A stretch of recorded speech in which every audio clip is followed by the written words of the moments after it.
3 सांस कौन मारेगा? एक के में बोतल समेत ही अगर निगलना मुमकिन हो तो अंदर ठूस ले। ये सब जानवर पना है।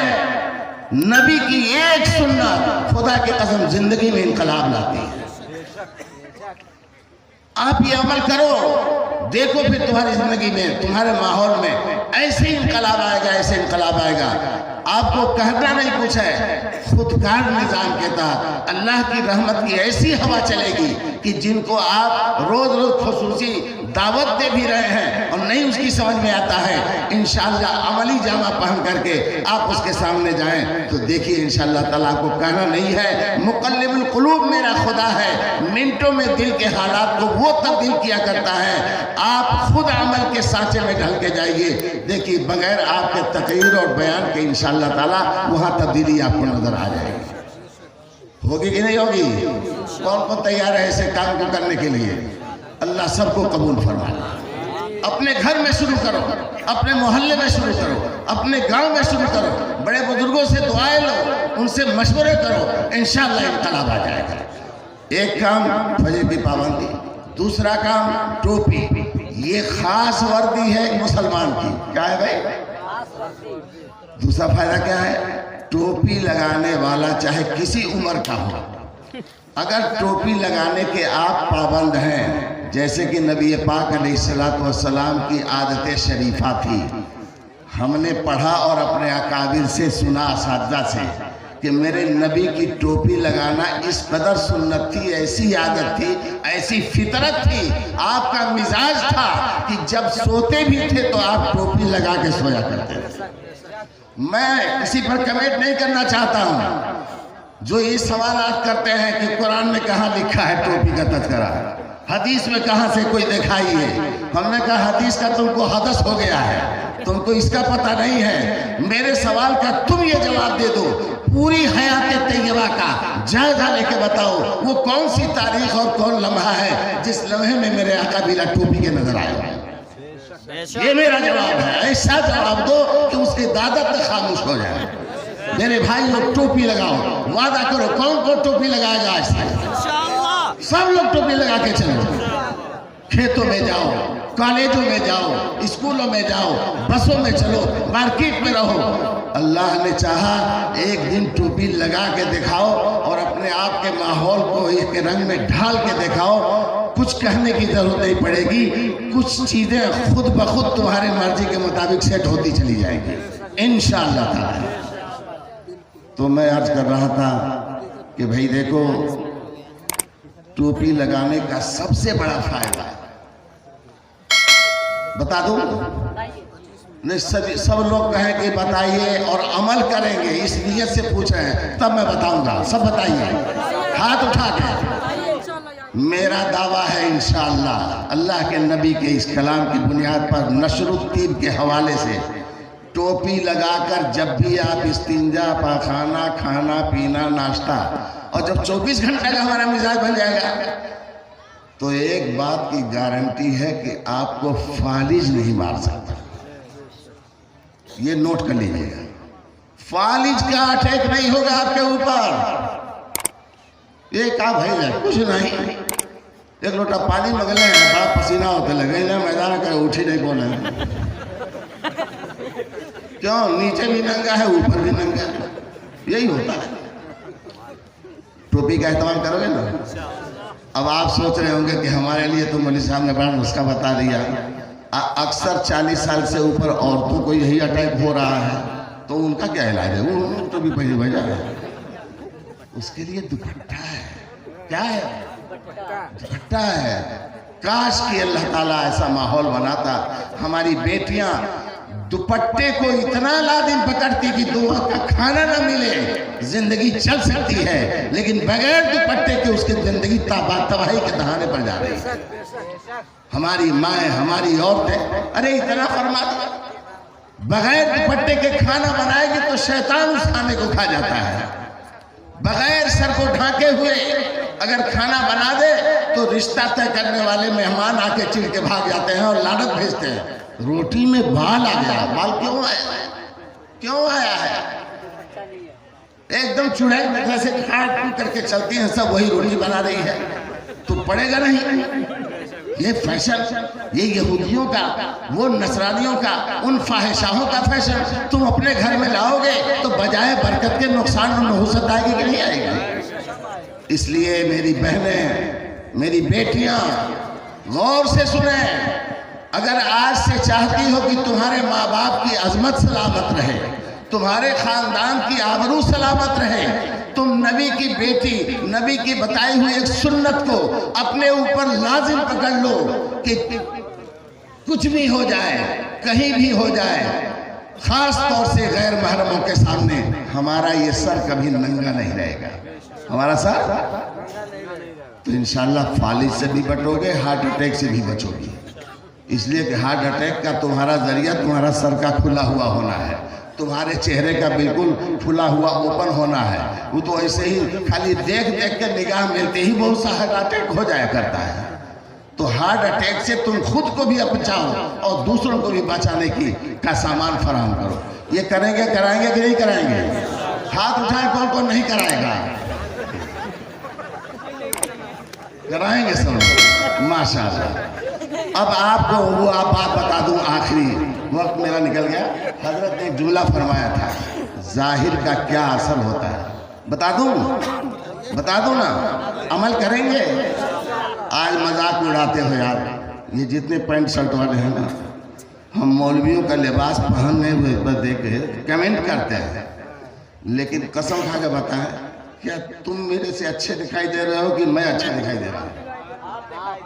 एक ज़माना था, हम लोग छोटे छोटे थे, तो जब किसी बड़े आलिम को देखते, किसी दूर के आए हुए मेहमान को जिसके पीछे बड़े बड़े उलमा चल रहे हैं, कोई गिलास थमा रहा है पानी का, कोई उनका जूता उठा रहा है, तो हम लोग देख करके नकल करते थे कि इसी मौलाना जैसा हम आलिम बनेंगे। ये मैं बात दिल को बता रहा हूं, बल्कि नकल उतारते कि बात करने में वो कैसे हाथ झाड़ते हैं, तो वही नकल किया हुआ आज हमारे काम आ रहा है। कुर्ता कितना बड़ा पहनना है, भले उस जैसा कीमती कपड़ा हमको ना मिले। अब हम लोग मार्केट खद्दर पहनने वाले कहाँ उतना चमकदार पाएंगे, लेकिन जहाँ तक कोशिश होती है वही लिबास पहनते हैं, उतने ही जैसा पैजामा पहनते हैं, वैसे ही टोपी लगाते हैं। और जो अल्लाह ने बनाया है वो तो हम नहीं बदल सकते, लेकिन जो बना हुआ है उसको संवार के वैसा खूबसूरत तो बना सकते हैं ना भाई। ये करते, ये शौक था। आज के बच्चों से दिखाओ, जौन पैदा होते ही तरह तरह का ईसाइयों यहूदियों का बनाया हुआ लिबास आ रहा है, न लड़के का पता चलता है न लड़की का पता चलता है। ऐसा ऐसा कपड़ा, कामन नाम, कामन सेट, वही पहना दिया जा रहा है। अरे बहुत सारी के 7-7, 8-8 साल की हो जाती हैं तो उसको गुड्डू मुन्ना कह करके बुलाया जाता है। हम लोग समझते ही लड़का ही होगा, लेकिन कभी गलती से कुछ ओपन हो जाता है तो खुद शर्म आती है देखकर। तो मेरे अजीजों, ये बहुत गंदी बात है, ये बहुत गंदी बात है। मर्दों को कतान ऐसा लिबास, ऐसा हुलिया बनाना जिससे निस्वानियत टपके और निस्वानियत महसूस हो, हराम है, हराम है। और सुनो हदीस का मज़मून, मन तशब्बह बिक़ौमिन फहुव मिनहुम। अगर हिजड़े का नकल उतार रहे हो तो तुम्हारा हशर हिजड़े के साथ ही होगा। औरतों के साथ कर रहे हो तो औरतों के साथ ही होगा। और अगर सलाहुद्दीन, इमामुद्दीन, अय्यूब और बड़े बड़े आलिमों, सहाबा जैसा नकल उतारोगे, लिबास ही उतारो, बोलने का अंदाज ही उतारो, उनके जैसे खाने पीने का नकल उतारो, उनके जैसी नमाज और अजान का नकल उतारो, तो खुदा की कसम अगर बिलाल हबशी जैसा अजान देने का नकल उतारोगे तो क़यामत के दिन अल्लाह ताला तुमको बिलाल हबशी के साथ जोड़ करके तुम्हारा हशर फरमाएंगे। शौक रखो। अपने नौजवान लड़के से कहा जाए, बाबू कोई है नहीं, आज मौजूद साहब इमाम साहब अभी मार्केट में दे रहे हैं, चल तू भी अजान बोल दे, हमें ही नमाज पढ़ा देंगे। अजान कम बोल रहा, यानी हिजड़े की तरह से बोलता है। हाँ बोलो, काहे नहीं बोलेगा? क्या शर्म आ रही है तुमको? अल्लाह का नाम लेने, अल्लाह के पैगाम को आम करने में तुमको शर्म आ रही है? और अभी इनकी उनकी नारा लगाना हो, अब 50 रुपया पाउच मिल रहा हो तो दिन भर नारा लगा रहा है। बेशर्मी की इंतहा हो गई है। जो जिसका नकल उतारेगा उसका हशर उसके साथ होगा। तो मैं अर्ज कर रहा था कि जाहिर का बहुत बड़ा असर है। अब आपको अगर जरूरत है तो कहिए, तो 2 मिनट में बात सुना दूं। सुना दें? हजरत मूसा अलैहिस्सलाम का मुकाबला जानते किससे हुआ था? अरे किससे हुआ था? फिरौन। इतना बेइज्जती से नाम ले रहे हैं, फिरौनवा कहिए। अपने आप को खुदा कह रहा था और दलीलें भी हिमाकत वाली देता था, और ये पूरा जोर लगा दिया कि मैं ही खुदा हूं। जिसने मुझे खुदा नहीं माना उसको तय करके दुनिया ही में जहन्नम में हम डाल देंगे, और जो दुनिया में हमारी जी हुजूरी करेगा, हमको खुदा और परमात्मा मान लेगा, तो उसको हम दुनिया ही में जन्नत। यह है कि नहीं है? मूसा अलैहिस्सलाम, ये तो कानून इलाही है, जारी है हमेशा से ये दस्तूर इलाही। लेकुल फिरौन मूसा, हर दौर में खुदा उस सुन्नत को जिंदा फरमाता है। जब किसी का दिमाग हद से ज़्यादा खराब हो जाए ना, तो मामूली चीज़ों से दिमाग दुरुस्त करने के लिए अल्लाह ताला कुदरत रखता है और करके दिखाता है।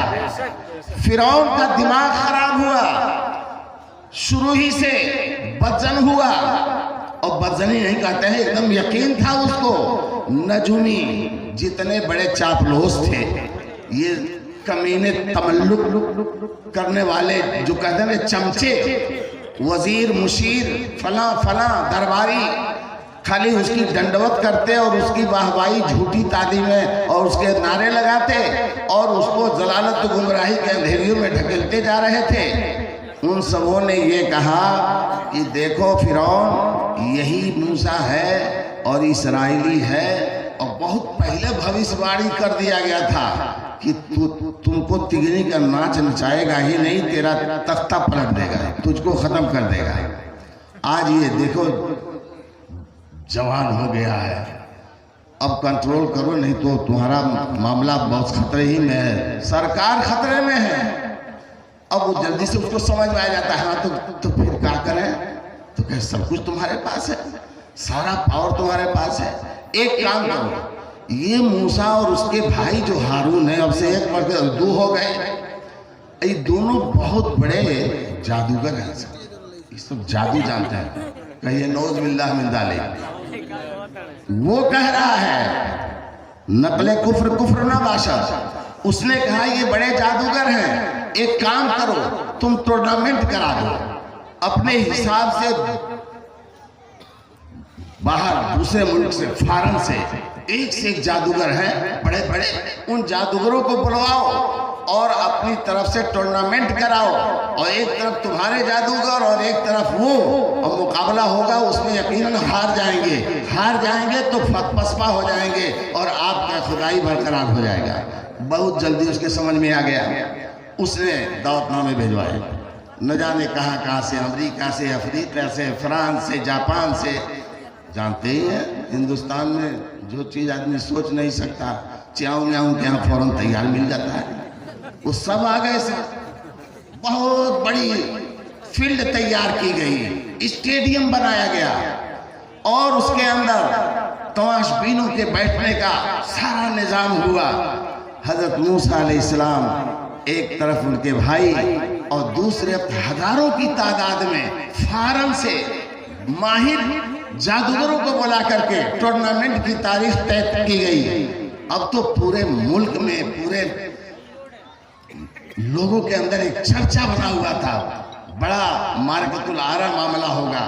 एक वो लोग हैं जो अपने आप को अल्लाह का दूत कहते हैं, अपने आप को नबी कहते हैं, अपने आप को पैगंबर कहते हैं, और दूसरा ये फिरौन है जो इनको हराने के लिए बड़े बड़े जादूगरों को बुलवा रहा है। अच्छा ये बताओ, जो हजारों जादूगर मूसा अलैहिस्सलाम को हराने के लिए आ रहे हैं फिरौन के पैसे और चमचागिरी में, तो वो हजरत मूसा अलैहिस्सलाम के इकराम करेंगे, एहतराम करेंगे? मैं कहता हूँ उनसे बड़ा तो गुस्ताखे नबी, गुस्ताखे रसूल और गुस्ताखे खुदा कोई है ही नहीं जो नबी के मुकाबले में आके खड़ा हो जाए। अरे बोलो, बोलते जाओ तब बात समझ में आएगी। अब सारे जादूगर आ गए। 2 दिन पहले एक मामला आया फिरौन के दिमाग में, हाँ ये तो बहुत गड़बड़ हो जाएगा, सारे तमाशबीन लाखों करोड़ों की तादाद में होंगे, और हमारे जादूगर जो हमारी हिमायत, हमारी पैरवी, हमारे प्रचार और हमारे शान शौकत को बुलंद करने के लिए, मूसा अलैहिस्सलाम को हराने के लिए वो आएंगे तो सब गुडमुड हो जाएंगे। था ही नहीं चलेगा कौन से टीम से किस टीम का मुकाबला हो रहा है, उनमें तमाशा देखने वाला कौन है और मुखालफत करने वाला कौन है। तो ये हुआ उस गए गुजरे ज़माने में जब इंसानियत तहजीब से कोरी थी। हुआ कि एक ड्रेस होना चाहिए। क्या होना चाहिए? अरे आज खेल में खेलने वालों का ड्रेस होता है नहीं होता है, एक ही अंदाज का होता है, रंग बदल जाता है तो पता चला है इंडोनेशिया है और ये फला है। अरे होता नहीं होता है। उस जमाने में भी ये जहन में पैदा हुआ। क्यों? मौलाना ने ऐसे ही थोड़ी ना कहा था कि मुसलमान का एक ड्रेस है, ड्रेस कोड है, एक वर्दी है और एक उसका अमल है। ड्रेस कोड मूसा अलैहिस्सलाम का मालूम है क्या था? वही लंबा कुर्ता, सर पर टोपी, अमामा। बहुत मुनाकशा हुआ क्या ड्रेस रखा जाए, क्या ड्रेस रखा जाए।